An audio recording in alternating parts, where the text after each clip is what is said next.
Well, I personally don't think they're going to get 6 weeks of warning. I think maybe they might be lucky if they get 6 days of warning, and more than likely it'll be 2 days of warning.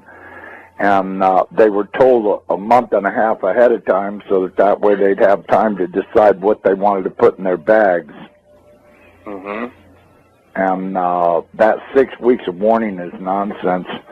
I mean, why would they give them 6 weeks of warning knowing that they'll blab the whole thing to everybody they ever knew prior to being packed up? I think they'll be lucky if they get 1 or 2 days of warning. They'll get called and say, it's time to go, and they'll have 15 minutes to get ready to head out. Yeah, well, that's what I'm saying. I mean, knowing how these guys operate, I don't believe that they'll get 2 days of warning. I mean, they might get 1 day or 6 hours or, a half day or 1 day or 2 days. I don't think they'll get more than 2 days. I mean, really, do you? I think they have a good idea what the trajectory of this thing is, but I think we're not really going to see it until it's right up on our ass. Well, I'll tell you what, that would be my guess, that we won't see it until it's on us. But I will tell you one thing. We'll have some really good warnings if everybody's looking up and paying attention. First off, they'll notice red dust on the windshield of their vehicles. And at first, it'll be light dust, indicating that it's 10, 15 hours away. If they notice that the dust is real noticeable on their windshield, they can bet that it's in less than 10 hours away. If they have heavy red dust on their windshields, it's only a matter of hours away, and they'd better immediately take cover because they're out of time. It's too late to decide to load this or that up. I don't think there'll be a lot of warning, but when we were looking at it on the Hubble, this red dust field appeared to be going out at least as far as maybe 2 times the size of the planet. So, that means that it's probably a few 100,000 miles going out into space around it, all the way around it, which means that just before it arrives, which will be a matter of hours, we'll start seeing red dust coming out of the atmosphere onto everything. And of course, a vehicle windshield would be the best thing to spot it on, because then you'll be able to see its true color and realize that you're seeing the red iron oxide dust from it. And that'll be probably between that and the earthquakes. And I think probably as it approaches, we'll start to hear the electromagnetic interference between it and us, maybe see bizarre events in the sky with the clouds, and, maybe colors flashing around in the atmosphere. There'll probably be quite a variety of warnings that it's approaching and that it's within hours of passing. It's going to be a lot more. The CIA people I talked to said that they're expecting at least a 220 to 230 degree roll, maybe a little more. They fully expect the center of the United States to be at the equator when it's over. No. I'm saying 220 to 230. That's what they're guessing. But then again, you got to remember. That's still a pretty good clip. Yeah, well, this thing's going to go by and give us a spin, and that's where we're going to supposedly stop. They told me they ran 10,000 case scenarios on shifting the planet upside down. They did it 10,000 times on the Earth. They tried different locations to see what they'd come up with, and it averaged out at 220 to 230 degree roll. So, I think probably them knowing the trajectory isn't, I don't think that's a matter of question. I'm sure they know the trajectory. I'm sure they know the exact minute it's going to show up. I've heard a lot of stories that I would only tell you in private about this, because it's so far over the top, most people would go into immediate denial if they heard it. So, the most I can say is that they better be expelled around the center of the planet. I got news for everybody. This thing is going to do a very fast roll, and that water is going to go everywhere. The Lord warned you. The oceans will roar from pole to pole. Is there some part of that nobody understands? The average depth? Yeah, what's the average depth of the ocean around the world? 10,000 feet. 10,000 feet. It's about 2.5 miles. That's the average depth of the ocean. Although the depth does increase at the equator because there's spots where it's averaging 7 miles deep. Pole rolling into the position of the South Pole. That means that the North Pole has got to go through that bulge before it can reach its final resting place. So we're going to have 7 miles of water doing some serious washing around on the land. So let me ask you this: if we did a 220-degree pole shift, would that be an instantaneous pole shift, or would that be a? No, it's going to be, as I understand, it's going to happen over the course of half an hour to an hour. And actually, they said 28 minutes. That's pretty instantaneous. That's pretty fast, yeah.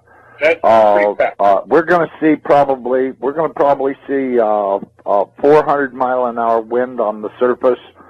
We're going to see big-time water splashing around. We're going to see earthquakes that are so bad that it'll set off every volcano ridge on the entire planet. Every volcano ridge on the entire planet will be going off. The tectonic plates will be being jerked apart by probably miles apart, as the surface of the earth will be like a bowl of jello. It'll be flexing around so hard that every tectonic plate everywhere on the planet will open. The volcanoes will be shaken so hard that they'll start erupting. It's going to be one horrific scenario after another. You're looking at hell on earth here. This ain't going to be no joke. This is going to really eliminate a lot of people because either they didn't know about it or they didn't believe or, you know, whatever the case may be. It's going to be a real shame for them because I'll tell you, when Nibiru rolls the planet upside down, it's going to kill 4 billion people. And that's the first day. And the rest will survive on. But very few survivors will still be around when the weather finally gets good enough to get a full growing season because they just were not prepared enough to make it. And it's going to eliminate a lot of people. I mean, I wouldn't be under these underground facilities that all of these elite people think they're going to hide out in because they're going to be torn to pieces by the flexing of the planet. I mean, the crust of this planet is going to really act up big time.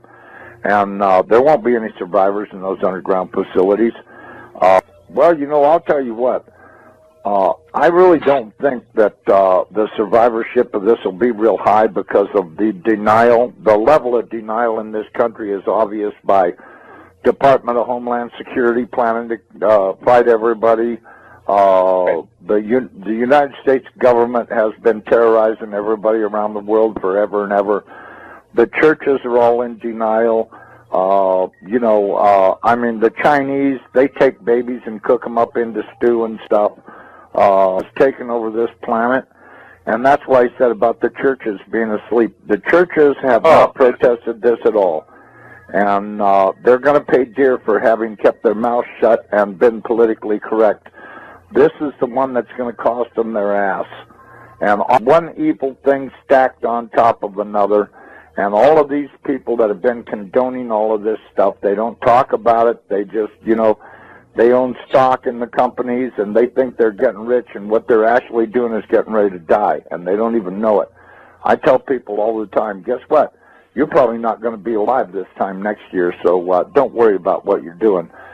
Well, but, one of his favorite subjects is to talk about giants, because our military has ran into quite a few of them in caves in the Middle East over there. And they've came across several ones that were alive. They've even managed to capture a couple of them. they've had to kill a few of them because these guys aren't little guys. Apparently they caught one recently that was, I don't know, I guess about 14 feet tall, and they had a hell of a time subduing him. They discovered that their small arms fire were not very effective against these guys, but, you know, when I think about the size of that spaceship that I saw last year going across the mountains here in Colorado, I don't know how big these guys are. Steve Quayle says they're real big, that some of them are as tall as 38 feet. This thing was big enough to where it could have had a few thousand of those 38-foot tall guys in it, and it would have been no problem, because I'm telling you, this thing was at least 1,000 feet in diameter, maybe more, and at least a couple of miles long. I mean, it was big. I don't have any trouble understanding that there could be races out there that are real big guys, and there's no way that you're going to be able to fight these guys to kill them or anything. You know, if you think about what happened, when was that, about 10, 15 years ago, that big one landed in Russia right in the town square, and these great big guys got out of it and were working on it while the whole town stood around and watched and went, holy shit, look how big these guys are. And they were great big guys. I guess they were about 12 feet tall or something, and they were working on their spaceship. And when they got it repaired, they flew off in it. But, you know, it landed right in the middle of the town square. Mm-hmm. And everybody in the whole town saw it. And it was a couple of mentions on the news about it, but not really too much. Mainly in the little rag newspapers and stuff were pictures of it. And a lot of people took pictures of it. They took pictures of the guys that were working on it, and they were great big suckers. So, you know, are there big guys out there? Yeah, there are. Well, the Bible says we're going to see all kinds of stuff happening.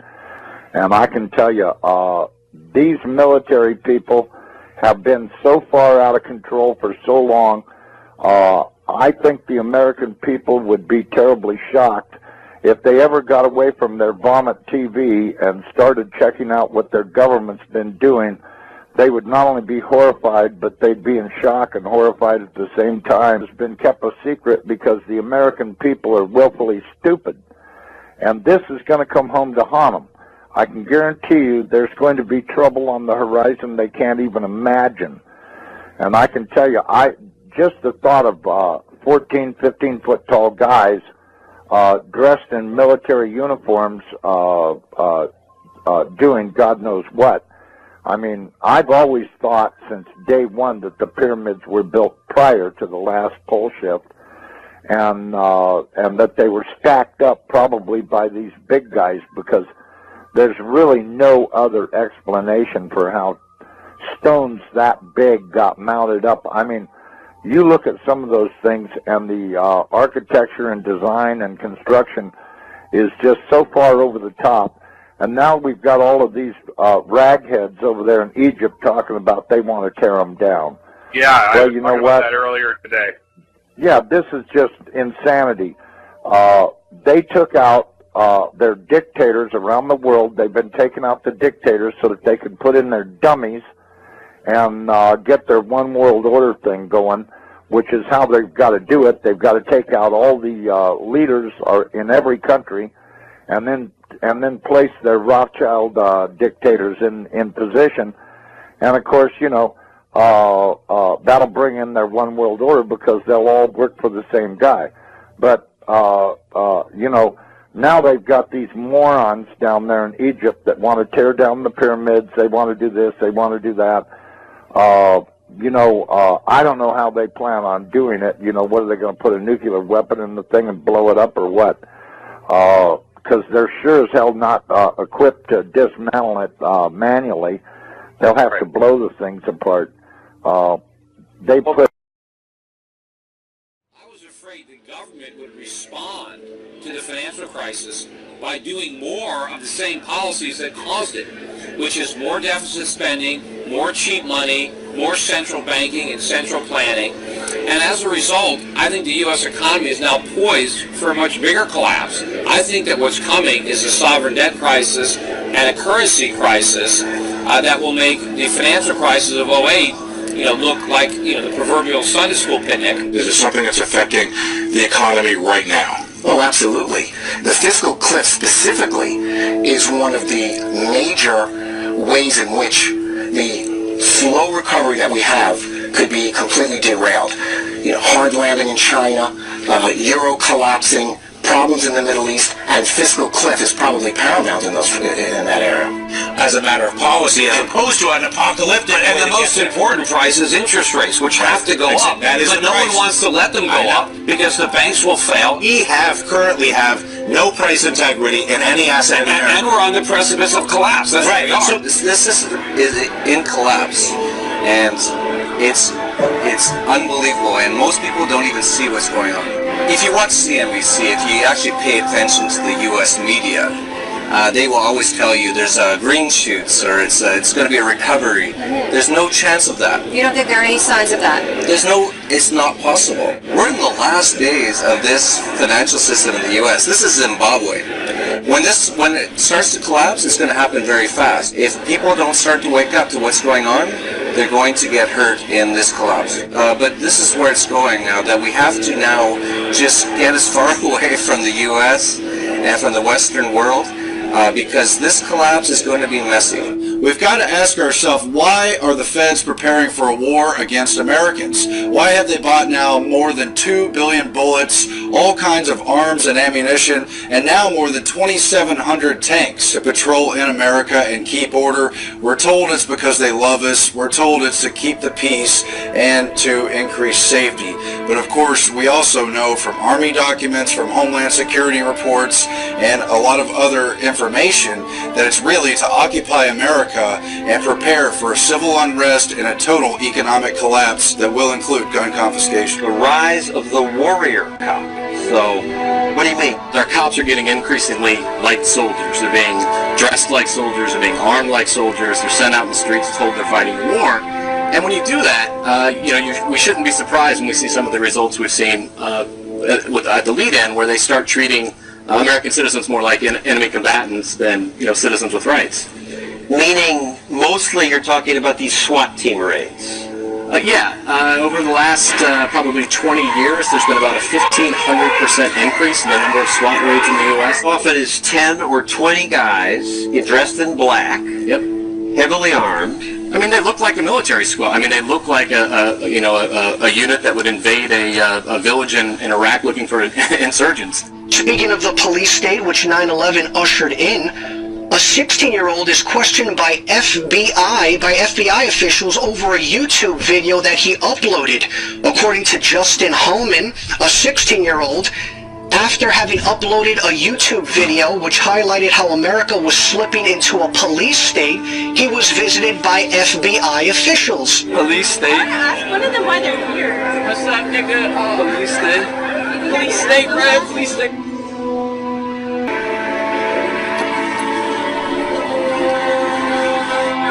We don't live in a police state, sir. Martial law has not been established in this country. Open the door, sir. He's got his hand up. You're gonna kick my door. You kicked my door down. You kicked my door down. Get on the ground. You kicked my door down. Yes, we did. Get on the ground. No, you have no right to be in here. You have no right to be in here. You have no right to be here. You have no right to be in here. Do not touch her. You are assaulting her.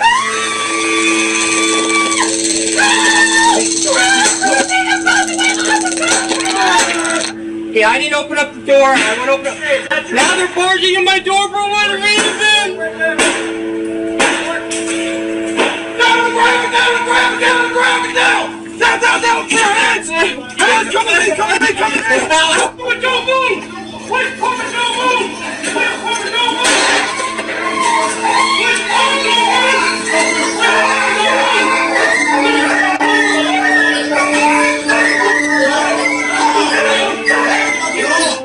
If what we saw in response to bombs was that, what will the response be in the wake of something bigger?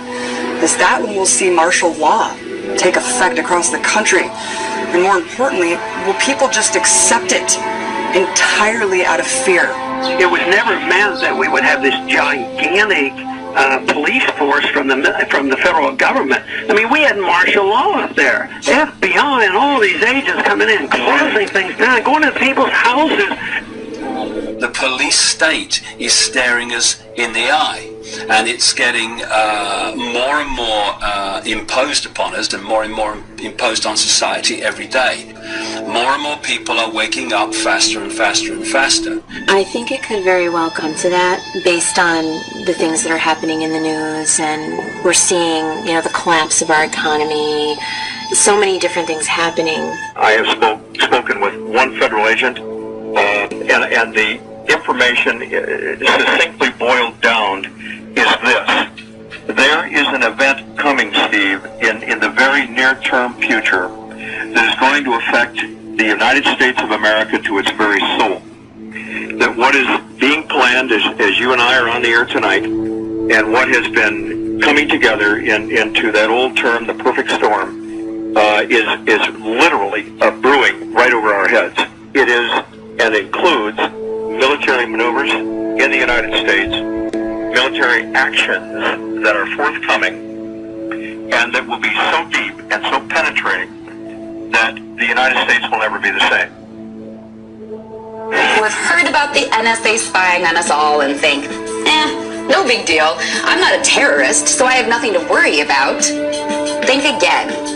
Because we are all potential terrorists, according to the American government. You can't just do these kind of things. And this one is not only repealing the principles of liberty, but it's destroying the Constitution. All of these invasions of our personal privacy under the guise of protecting us, they're just wrong.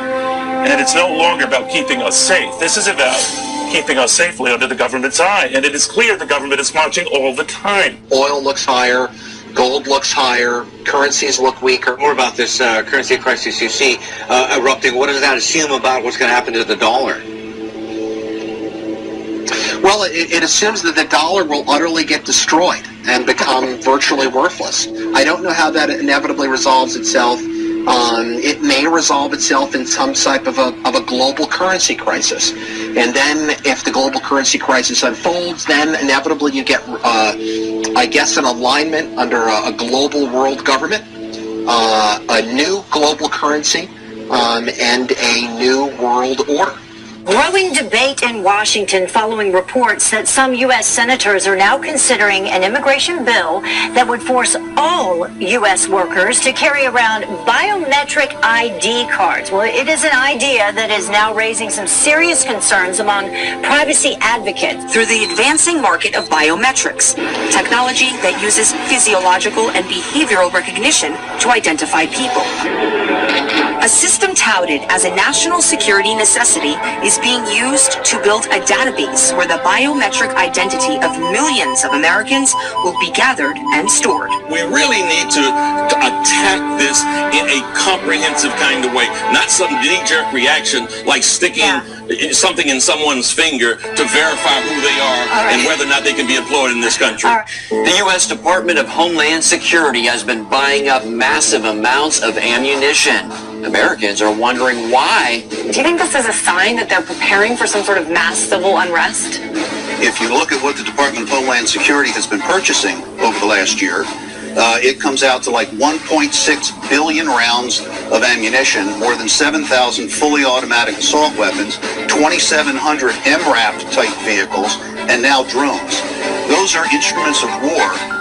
Department of Homeland Security's, who are they going to fight a war against? When I participate in assisting the feds coming into states and going into homes and taking everybody's gun away, and I said I would not be a part of something like that. And I said one of the reasons I wouldn't want to get shot because the American people are only going to put up with so much before they push back. And I said if the feds tried to do that, disarm this country, I said you would see an uprising and maybe a version of the Second American Revolution.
Yeah.